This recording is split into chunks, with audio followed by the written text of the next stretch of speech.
మందిరం, పాఠాలు, పుస్తకాలు అనుకుంటానే తిరిగాను. అబ్బబ్బబ్బా, నిజంగానే స్వర్గంలో ఉన్నట్టుంది.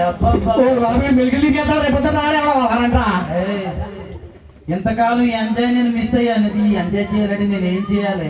నువ్వేం చేయాలి నేను చెప్తాను కానీ రేపు పొద్దున వచ్చేటప్పుడు ఏదో రకంగా నీ ఇంట్లో ఏం చెప్తావు, ఏం మాయ చేస్తావు డబ్బట్ట. అసలు ఇంతకాలం నేను ఏ మందిరం ఇల్లు అనుకుంటానే ఉన్నా.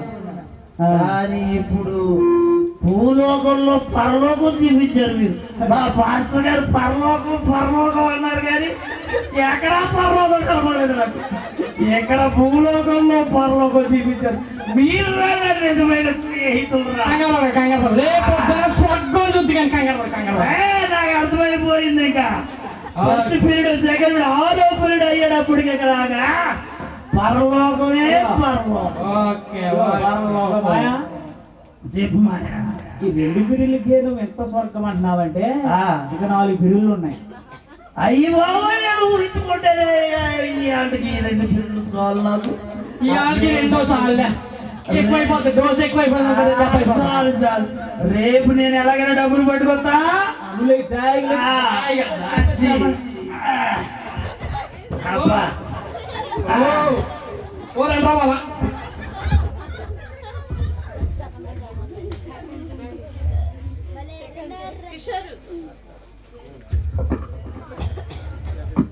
అబ్బా, ఇంతకాలం నేను ప్రార్థన, మా నాన్నగారు ప్రార్థన, స్కూలు, కాలేజీ, కానీ ఇంత ఎంజాయ్మెంట్ నేను జీవితంలో చూడలేదు.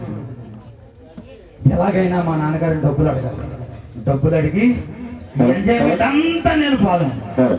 ఇంతకాలం ఈ ఎంజాయ్మెంట్ నేను ఎంత మిస్ అయ్యాను ఇప్పుడు అర్థమైంది. మా పాస్టర్ గారు, మా నాన్నగారు నన్ను చదువు, మందిరం, ప్రార్థన అని ఇంతకాలం నన్ను, నా జీవితాన్ని మొత్తం సంకనాకించేశారు. ఇప్పుడైనా సరే నేను ఎలాగైనా మా నాన్న డబ్బులు అడుగుతా.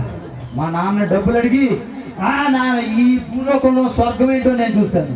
ఈ భూలోకంలోనే నేను స్వర్గాన్ని చూస్తాను. ఎలాగైనా మా నాన్నగారు నేను డబ్బులు అడగాలి. ఎలా అడగడం? ఆయన ముందు నిలబడటం ఎలాగ అడగడం? మా నాన్నగారిని ఎలాగ డబ్బులు అడగడం అర్థం కావట్లేదు.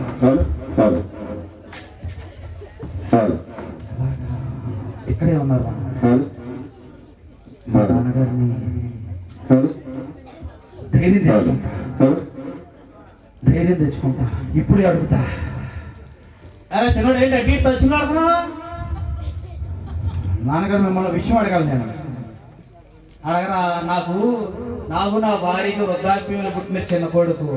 నువ్వు నాకెంతో ప్రాణం. నువ్వు లేకపోతే నేను ఉండలేను. నువ్వు ప్రాణం అని చిన్నప్పుడు చెప్తానే ఉన్నావు. చదువు అంటానే ఉన్నావు. ఎల్లకాలం చదివేనా? ఇంకేమీ లేదా? చిన్నడా, ఏంట్రా ఎప్పుడు లేని మాటలు మాట్లాడతాం? కాలేజీలో జాయిన్ అయ్యాక ఎప్పుడు లేని మాటలు కాదు, ఇప్పుడు ఉన్నమాట. ఇప్పుడు అంతా లోకమంతా ఉన్నమాటే మాట్లాడుతున్నాను. అంతమాను ప్రార్థన, అన్నం తినే ముందు ప్రార్థన, నిద్ర లేచిన తర్వాత ప్రార్థన, పడుకునేటప్పుడు ప్రార్థన. ఇదే నా జీవితం అయిపోయింది. అవును కదరా, మన దేవుని బిడ్డలో క్రైస్తవులు కాబట్టి మన ఇంట్లో కుటుంబ ప్రార్థన, బైబిల్ ధ్యానము, ప్రార్థన చాలా దేవుని దగ్గర ఇలాగ మనం ఉండబట్టి దేవుడు మనకి ఈ రోజు ఈ స్థితి ఇచ్చాడు. నాన్న లేదు, నువ్వు అన్నదంతా తప్పు. ఇక్కడ నాకు ఏమీ లేదు. అసలైన ఎంజాయ్మెంట్ అంతా బయట ఉంది. నువ్వు నాకు అర్జెంటుగా నాకు డబ్బులు కావాలి. నువ్వు నాకు డబ్బులు ఇస్తావా? ఏమవా? నేను నీ చేతికి 1 రూపాయి ఇవ్వను. అయితే ఇది నీ ఆస్తి కాదు, మా తాత ఆస్తి. అంటే మనవడగా నాకు హక్కు ఉంది. కాబట్టి నా ఆస్తి నాకు రాసిస్తావా? లేకపోతే ఇప్పుడే ఏదో తాకి ఇక్కడే చావమంటావా? చిన్నడా అంత పని చేయగల చిన్నడా, నువ్వంటే నాకు చాలా ప్రాణం. అలా రాదారికి నా ఆస్తి నాకు ఇచ్చేయి. సరే, నేను నీకు ఆస్తి ఇస్తాను కానీ నువ్వు అలాంటి తప్పుడు పని మాట చేయకు. సుబ్బయ్య,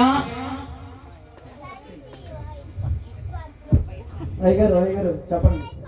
నువ్వు అర్జెంటుగా వెళ్ళి మనకి ఇచ్చిన పత్రాలు ఉన్నాయి కదా, ఆ పత్రాలు తీసుకురా. మామూలుగా అయితే మా నాన్న ఎప్పుడో చచ్చిపోతాననేటప్పటికి చచ్చేలాగా వచ్చాడు. అది మన పవర్ అంటే. అయ్యో ప్రభువా, నా కుమారుడు కాలేజీలో జాయిన్ అయ్యాక ఎంత పాడైపోయాడు. వీడికి ఆస్తి ఇస్తే వీడు ఏమైపోతాడు. మళ్ళీ మొదలెట్టాడు.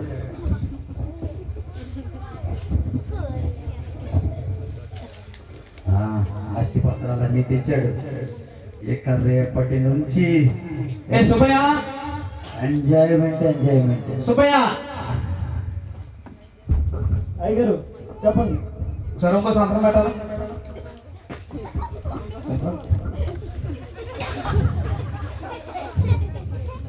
అది నా ఆస్తి నాకు వస్తుంది. ఈ ఆస్తితో నేను ఎంజాయ్ చేస్తా. నా ఫ్రెండ్స్తో పరలోకాన్ని చూస్తా. భూలోకంలో సుబ్బయ్య, అయ్యగారు చెప్పండి. నా చిన్న కొడుకు నా ఆస్తి ఇచ్చేమని అంటున్నాడు రా. వాడు ఏమైపోతాడు, నాకు చాలా బాధగా ఉంది.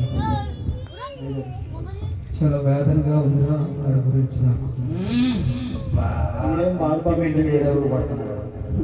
చిన్నడా చెప్పునా, ఈ ఆస్తి నీకు క్షేమం కాదురా. నువ్వు క్షేమం కాదంటున్నావు, నాకు అదే క్షేమం నేను అనుకుంటున్నాను. నా ఆస్తి నాకు ఇచ్చేయి. సరే, జాగ్రత్తగా బ్రతుకు. అది నువ్వు చెప్పక్కర్లేదు. జాగ్రత్త నువ్వు నాకు చెప్పక్కర్లేదు. నా జాగ్రత్త నేను తీసుకునే స్థాయికి నేను ఎదిగాను. నేను కూడా పెద్దోడిని అయ్యాను. నాకు తెలుసు, నా జాగ్రత్త నాకు తెలుసు. ఈ ఆస్తి ఏం చేసుకోవాలో నాకు తెలుసు. నీకు ఇక్కడతో నీకు నాకు సంబంధం లేదు. బాయ్. అయ్యో, చిన్నాడు వృద్ధాప్యంలో పుట్టాడని ఎంతో ప్రేమగా చూసి వాడికి ఏమైనా కష్టం రాకుండా నష్టం రాకుండా కంటిలో కనుగుడ్డులా నా కొడుకుని కాపాడుకుంటూ నా నుంచి దూరం అయిపోయాడు. వాడు ఏమైపోతాడో.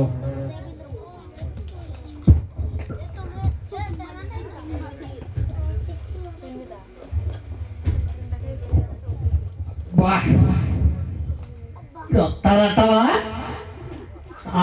అన్నాడు డబ్బు తెస్తానన్నాడు, తెస్తాడంటావా? నూరులో అయ్యేస్తారా బాబా? మొన్న సరిగాదా ఏమైందంటే నిద్రలో కాలు వెళ్ళిపోతుందిరా బాబా. ముందు అలవాటు అయిపోయిందిరా. అరే మాయా, అది మొన్న బడ్డీ కొట్టుకొని కూర్చున్నాడు. ఆస్తి అన్నాడు, డబ్బు అన్నాడు. ఏదో బాబు పొద్దున్నే 9 రాసుడు 10 అయిపోతుంది రాలేదు. తెస్తాడంటావా?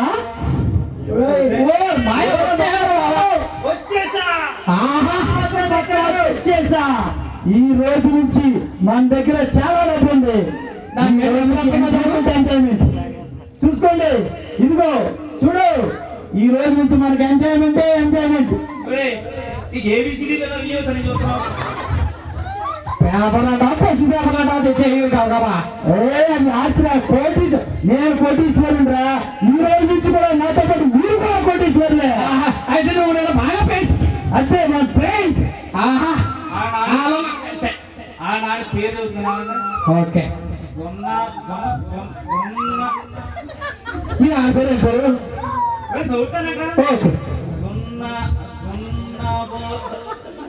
వద్దులే కానీ దొన్నబోతులు ఇజ్రాయిల్.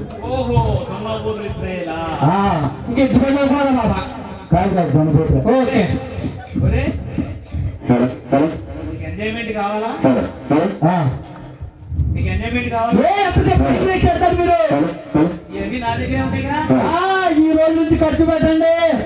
మన ఎంజాయ్ భూలోకంలో స్వర్గాన్ని చూడాలి మనం ఈ రోజు నుంచి. ఆ పత్రాలు బట్టి మిమ్మల్ని నమ్మి నేను వచ్చా. మీరు నా ఫ్రెండ్స్ అని నేను నమ్మా. Very good. ఇగో మన ఎంజాయ్మెంట్.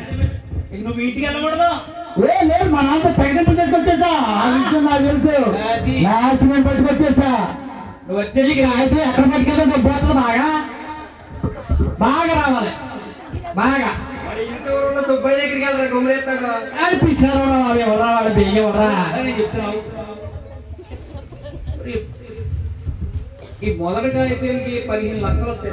అబ్బా 15 లక్షలే ఒక వారం వచ్చేస్తున్నాడు. ఏ వారం?